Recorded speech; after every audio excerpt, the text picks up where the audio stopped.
नई सृष्टि के आज के इस कार्यक्रम में सभी दर्शकों का हृदय से स्वागत करते हुए पवित्र आत्मा के अध्ययन में हम लोग आज पार्ट 2 में आ रहे हैं और ये जो पार्ट 2 का हिस्सा है वो सीरीज 3 का है।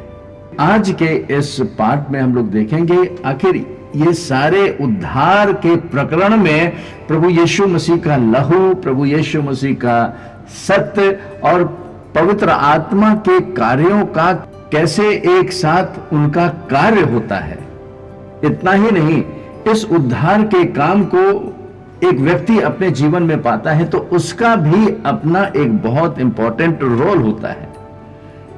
ये जानते हुए कि परमेश्वर जो है वो प्रेमी है, वो जेंटल है, वो जोर जबरदस्ती नहीं करता है। उसने जब मानव की रचना की तो उसने हमें और आपको अपनी इच्छा दिया है। परमेश्वर की इच्छा में आ जाना ही एक मनुष्य के उद्धार की शुरुआत होती है। और जब तक एक मनुष्य परमेश्वर की इच्छा को जानेगा नहीं कि परमेश्वर ने उसके उद्धार के लिए क्या योजना बना रखी है, क्या उद्धार का प्रोसेस है, तब तक वो अपनी इच्छा को परमेश्वर की इच्छा से जोड़ नहीं सकता। इसीलिए सत्य को जानना जरूरी है। सत्य प्रभु यीशु मसीह है और सत्य उसका वचन है। तुम सत्य को जानो और सत्य तुम्हें स्वतंत्र करेगा। आज हम लोग नए नियम से एक और वचन को देखेंगे जो दूसरा थिस्सलुनीकियों उसके दूसरे अध्याय के 13 पद में पढ़ने को मिलता है। इस वचन को हम लोग इंडियन रिवाइज वर्जन इन हिंदी में देखेंगे। हिंदी में भी वैसे आज बहुत से वर्जन्स जो है वो उपलब्ध हैं। जब हम अलग अलग वर्जन्स को पढ़ते हैं तब हमें एक शब्द का सही अर्थ समझ में आता है। 13 पद में ऐसा लिखा हुआ है, पर हे भाइयों और प्रभु के प्रिय लोगों, चाहिए कि हम तुम्हारे विषय में सदा परमेश्वर का धन्यवाद करते रहें। जब हम नए नियम में पाए जाने वाली पत्रियों को पढ़ते हैं तो हमें इस विचारधारा से पढ़ना चाहिए कि पत्रियां जो है वो मंडली के लिए लिखी गई हैं और मंडली जो है वो विश्वासियों का समूह है। उद्धार पाने के बाद जब एक व्यक्ति विशेष प्रभु यीशु मसीह की देह का अंग हो जाता है तब ये पत्रियां उसके आत्मिक जीवन में चलने में सहायक होती हैं। इसीलिए संत पौलुस कहते हैं, हे भाइयों। जब हम भाइयों का नाम लेते हैं तो भाइयों में बहनें भी आ जाती हैं, क्योंकि नर से ही नारी निकली। यहां लिखा हुआ है, पर हे भाइयों और प्रभु के प्रिय लोगों, चाहिए कि हम तुम्हारे विषय में सदा परमेश्वर का धन्यवाद करते रहें कि परमेश्वर ने आदि से तुम्हें चुन लिया कि आत्मा के द्वारा पवित्र बनके और सत्य पर विश्वास करके उद्धार पाओ।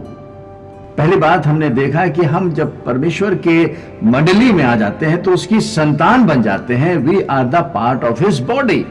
और बॉडी हो जाती है तो वो परमेश्वर जो संसार में अभी तक हमारे लिए अज्ञात बना था वो परमेश्वर हमारा पिता बन जाता है और हम उसके प्रिय हो जाते हैं।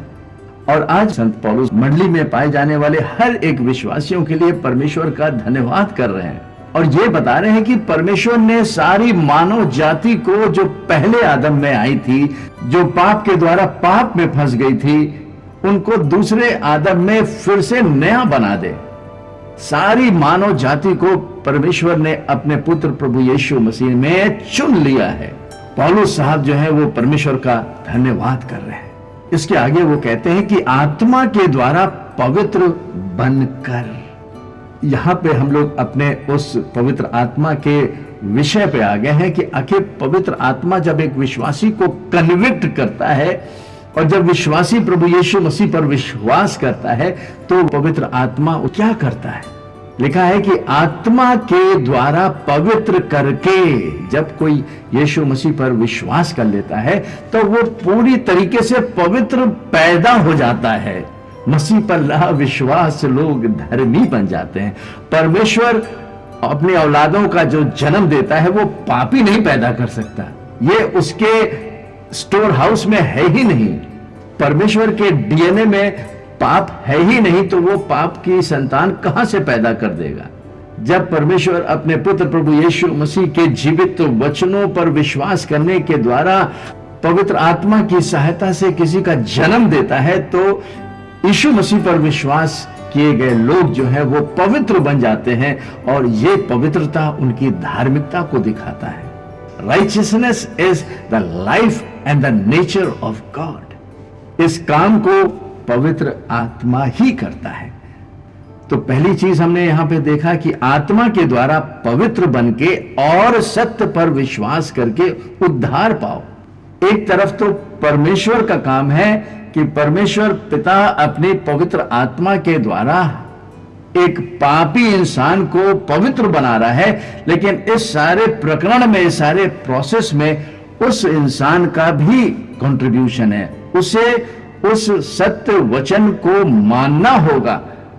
जब भी कोई भी इंसान प्रभु यीशु मसीह पर विश्वास करता है, वो कहीं से भी आए, कोई भी हो, अगर उसने यीशु को अपने जीवन का उद्धारकर्ता, मुक्तिदाता करके ग्रहण किया है, माना है, तो वचन कहता है वो निश्चय उद्धार पाएगा।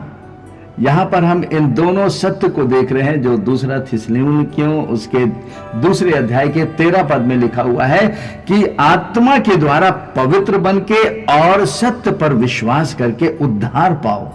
Because God has chosen you from the beginning for salvation through the sanctifying work of the spirit.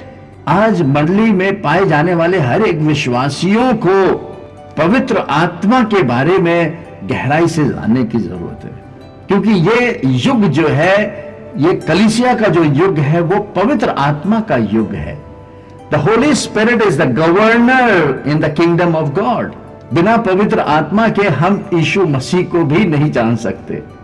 यीशु मसीह ने क्या बोला, क्या करा, इन सारी बातों का जो चश्मदीद गवाह है, आज भी उपस्थित है, हमारी आत्माओं में आकर के ड्वेल कर रहा है, उसका नाम पवित्र आत्मा है। और वचन यहां पे संत पौलुस कहते हैं कि यही पवित्र आत्मा है जिसने हमको सैंक्टिफाई किया है। यही है जो हमको पवित्र बनाता है, हमें शुद्ध करता है और संसार की बातों से, अभिलाषाओं से हमें अलग करता है। वो हमें सेट अपार्ट करता है। हम उसके राज्य के चुने हुए लोग हो जाते हैं। और इसलिए हर एक मनुष्य को उद्धार पाने के लिए अपने आप को परमेश्वर के हाथों में समर्पित करना होता है। उसे मानना होगा सत्य वचन के ऊपर की उद्धार, मुक्ति यीशु मसीह के अलावा दूसरी है ही नहीं। और जब एक इंसान इस सत्य को मानता है तो उसके जीवन में एक सुपरनैचुरल फेथ फूट जाता है, एक विश्वास की उत्पत्ति हो जाती है। विश्वास वो आत्मिक सामर्थ्य है जो कि पाप के बंधन से किसी को भी छुड़ाने की सामर्थ्य रखता है। विश्वास सुनने से आता है, सुनना मसीह के वचन से आता है। और जब तक कि वचन सुनाया ना जाए तो लोग सुनेंगे कैसे? परमेश्वर के सुसमाचार को सुनाने की जिम्मेदारी हर एक विश्वासी की है। एक दिन वो हर एक विश्वासी से पूछेगा कि तुमने मेरे लिए क्या किया, तुमने कितनों को परमेश्वर के राज्य के सुसमाचार को सुनाया है। क्योंकि जब तक सुनाया ना जाए तब तक लोग सुनेंगे कैसे, और जब तक सुनेंगे नहीं मसीह के वचन को तो उद्धार कैसे पाएंगे? उद्धार पाने के लिए उन्हें विश्वास की जरूरत है, और विश्वास मसीह के वचन से आता है। हालेलुया। इन्हीं सारे सत्यों को संत पौलुस ने इफिसियों की मंडली को भी लिखा, और ये सारे वचन आज हमारे और आपके जीवन में भी लागू होते हैं।